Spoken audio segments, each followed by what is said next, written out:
د شعبان مبارک د میاشتې د مابین د شپې فضیلت.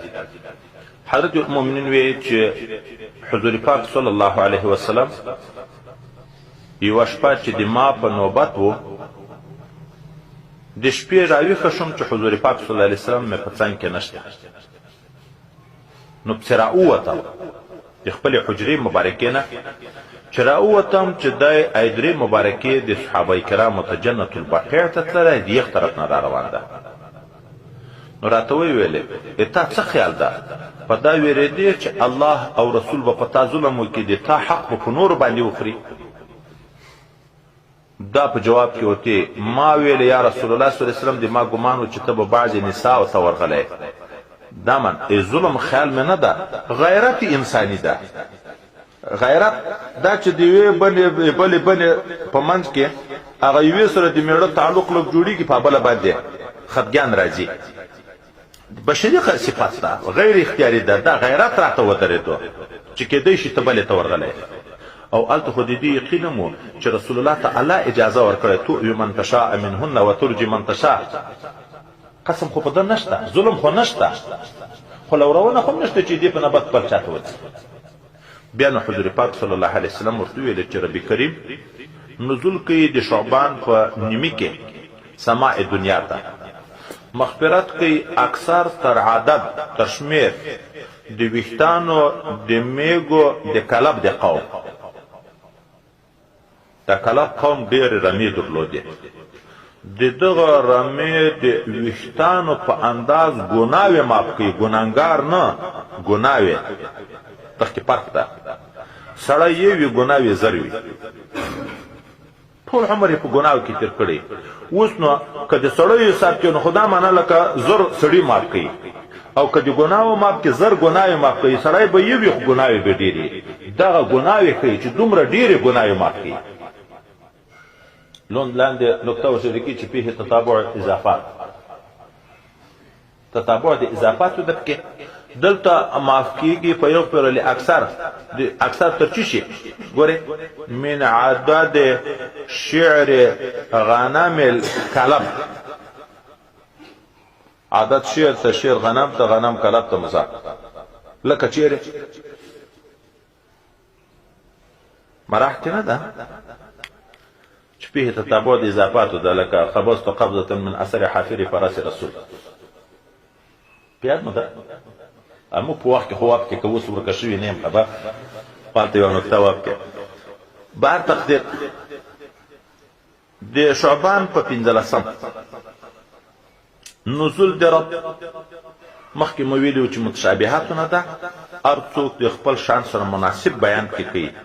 صوفیه کرام کنایه بولي د ظهور د تجلی نه، چې ظهور د شی په مرتبه ثانیه کې ده. لکه د هر شپې په آخر حصه کې چې الله نزول کې سماع دنیا ته، د شعبان هم داسې.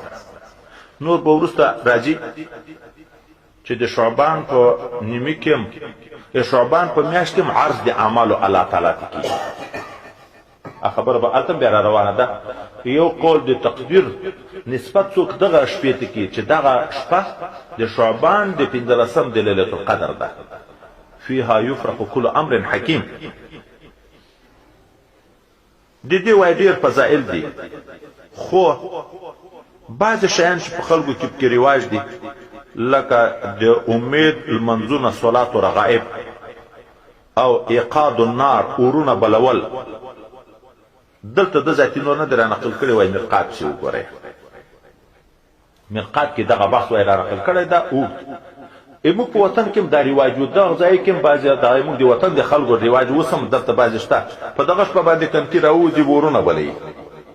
دا د پخوا نه شروع شوي دي، وایي دا عادتونه شروع دي. نور تفصیل په چا کې ده؟ مرقات کې ده. د جواز و د نه جواز خبرې ذاتي خو مشکات تاسې نږدې وخت کې ویلی ده، ما لږ لرې ویلی ده، تاسې په یاد دي. بهر تقدیر دا د شعبان د 15 په باب باندې خبره شوه. دا بل باب د محرم د میاشتې د روژې. حضور پاک صلی الله علیه وسلم ته ویلې د فرضي روژې نه وروسته کومه میاشت کې روژې ډېر ثواب لري؟ حضور پاک صلی الله علیه وسلم ورته د الله میاشت چې هغه محرم میاشت ده، شهر الله المحرم. موږ تاسو پښتنو ورته د آسانو د حسین میاشت دا د سفر نه وروسته د محرم میاشت چې د کال سرم د دغې نه شروع کېږي د هجري قمري په حساب باندې دغه میاشت کې روژې ډېر ثواب لري هلته مو پرون سبق کې ویلي وو حضور پاک صلی الله علیه وسلم نفلي روژې په کومه میاشت کې ډېرې نه وې د شعبان مبارکه حتی یو قول دا و چې ټول شعبان به روژه نیوه یو قول دا و چې اکثر د شعبان او دلته ویې چې د شهر الله المحرم د دغه میاشتې روژې ډېر ثواب لري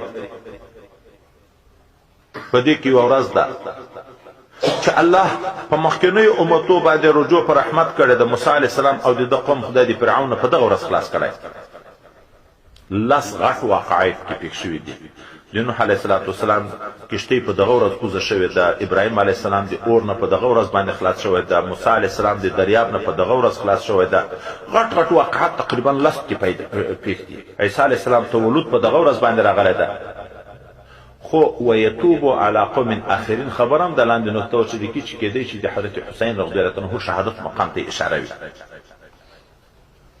نو په دغه میاشت کې روژې ډېر ثواب لري نو سوال دغه ده چې په دغه کې ثواب ډېر لري بیا د ولې په شعبان کې ډېرې نه وي نو دغه دوه جواب اول پرون له ماده کړی و یا دا چې دا علم خدای پاک درته په آخر عمر کې ورکړ او یا دا چې د محرم په میاشت کې به نبی علیه السلام یا په سفر و یا به مریض و د شعبان په میاشت کې اکثره ځکه د نفلي روژې نه وي چې په کور به و صحت به و که نه ثواب په لحاظ باندې ډېرې روژې نیول چې ثواب لري هغه د محرم په میاشت کې نفلي روژې